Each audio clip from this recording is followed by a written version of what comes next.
the combination of psychology and cacao, and having a practitioner present that is willing just to be an amazed witness of it all, creating space, it will allow your natural healing capacity just to go ahead and work.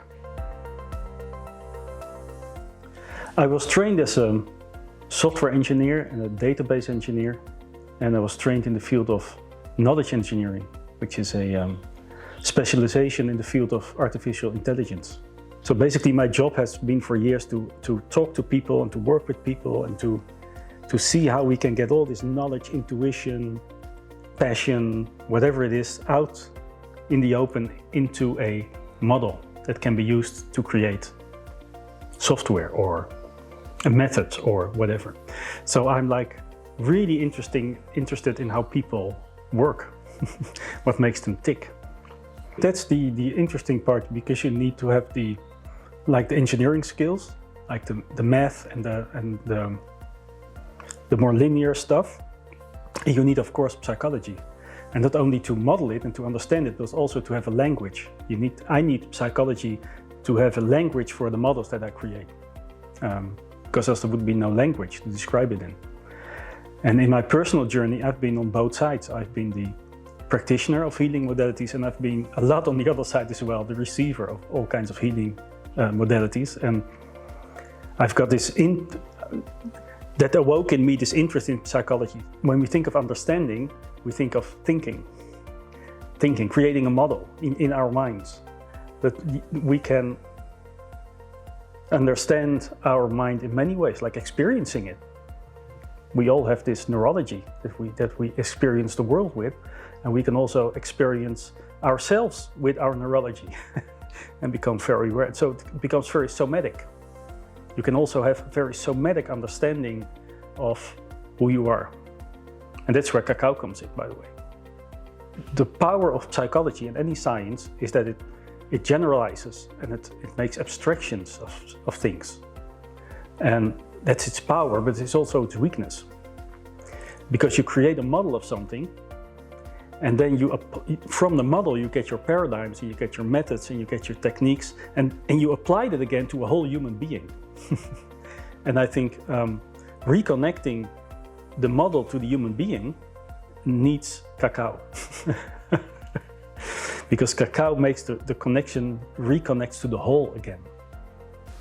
But I like to see psychology not just as a study of the mind, but when you study anything, and for example the mind, you need language to study it. Because if there's no language, you can't think about it, you can write it down. So psychology has not only given insight in many patterns inside our minds, our thinking minds, our behavioral minds, but it also has created a beautiful language in which we can speak about our psychology.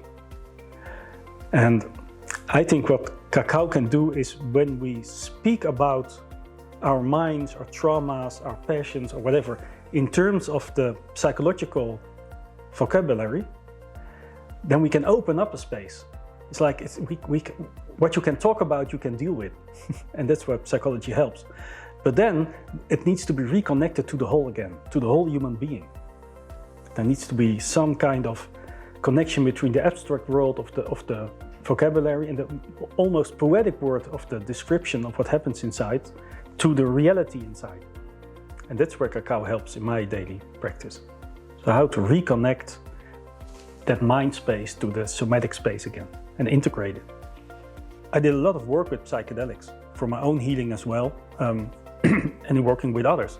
And the power of psychedelics is that it brings you into this other realm, this other perspective, this other mind with another quality. And it's really useful if used properly in good set and setting to shift your trauma or to heal trauma or to get a new insight in trauma or problems, or where your natural healing processes are not functioning well. But it's all like done in this realm, over there. And so people go there, have this wonderful experience with ayahuasca or LSD or whatever, and then they just go home. And the solution is still there. And then it becomes Monday morning again. And the somatic mind, the body, hasn't integrated anything of the solution yet. And that can even make the situation worse. And I think cacao, and this is an extreme example, that's like there is already a solution there, it's not here. And cacao helps to connect both. So I get a lot of people in my practice who do psychedelics on day 1 and they come to my practice on day 2. And we can do the integration with cacao, which is really powerful. I end each and every session with cacao, I end with a guided meditation that really brings people back into their bodies. For me, in my practice, in my work, in my life, it's like a medicine par excellence for dealing with parts that have no language or are too shocked to access language. Because it's so somatic, you connect, you create rapport on a somatic level with the part. And that creates miracles. Sometimes people have been like in therapy for many, many, many years and they know what the problem is. They know the dynamics because they've been from therapist to therapist to therapist, but basically they don't know how to reconnect to that part because they try to do it through language. And cacao connects on a somatic level. And I think it helps people to leave the part alone. I think that cacao helps to give that part what it needs, and that's a loving space.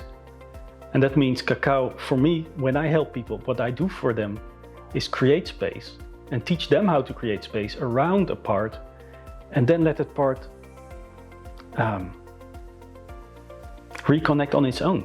No embracing, no loving, no, just be there, be here in this loving space and allow the part, give the part what it needs, give it the resources that it needs to heal on its own, because you are able to heal yourself. The combination of psychology and cacao and having a practitioner present that is willing just to be an amazed witness of it all, creating space, it will allow your natural healing capacity just to go ahead and work.